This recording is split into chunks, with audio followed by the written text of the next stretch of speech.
प्रधानमंत्री आवास सभी को मिले होंगे, इसके पहले इंदिरा आवास था। अब मैं विचार कर रहा था, चलो शासन ने हमें योजनाएं दे दी, पर एक चिड़िया के लिए, एक कुत्ता बिल्ली जो भी पशु पक्षी हैं, इनके लिए क्या योजना है?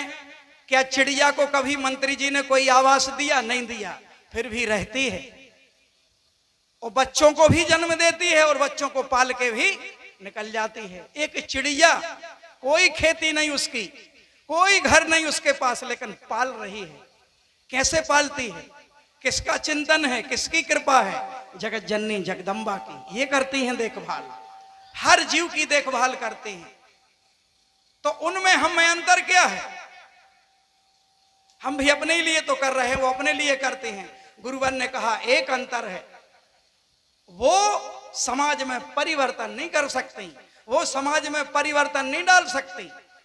क्या डालेंगे बताओ? ये परिवर्तन मनुष्य डाल सकता है, बस हम में ये विशेषता है। और वही गुरुदेव जी कार्य करवा रहे हैं। संघर्ष की यात्रा है, ऐसा कोई काल नहीं जब संघर्ष ना हुआ हो। गुरुवर का बड़ा पावन चिंतन पिछली बैठक में था कि हीरे की परख अंधकार में होती है, जब घोर अंधेरा हो तब चमक जाए तो वो असली हीरा है। और सूर्य की रोशनी में तो कंकड़ भी चमकते हैं, पत्थर भी चमकते हैं, मिट्टी भी चमकती है, दीवार भी चमक रही है। ये क्या चमक हुई? अंधकार में हीरे की परख होती है। हम उसी संघर्ष के दौर से गुजर रहे हैं। सत्ता भटक रही है, धर्म क्षेत्र में भी भटकाव है जोरों पर। ढोंग पाखंड, छल प्रपंच, कपट, राग द्वेष, ईर्ष्या, भय, भूख, भ्रष्टाचार, ऐसे दौर में हम जीवन जी रहे हैं और धारा को पलट रहे हैं। पूज्य गुरुदेव भगवान के इस पावन अभियान में अपनी सामर्थ्य तो नहीं थी, स्वयं को नहीं समझ पाए थे, समाज को कैसे समझाते, लेकिन गुरुवर ने एक पावन अभियान दिया है। सभी कार्यकर्ताओं से निवेदन है, बढ़ते चलें, कदमों को आगे बढ़ाते चलें। पूज्य गुरुदेव पल प्रतिपल अपने प्रत्येक शिष्य का किसी ना किसी रूप में आकलन कर रहे हैं।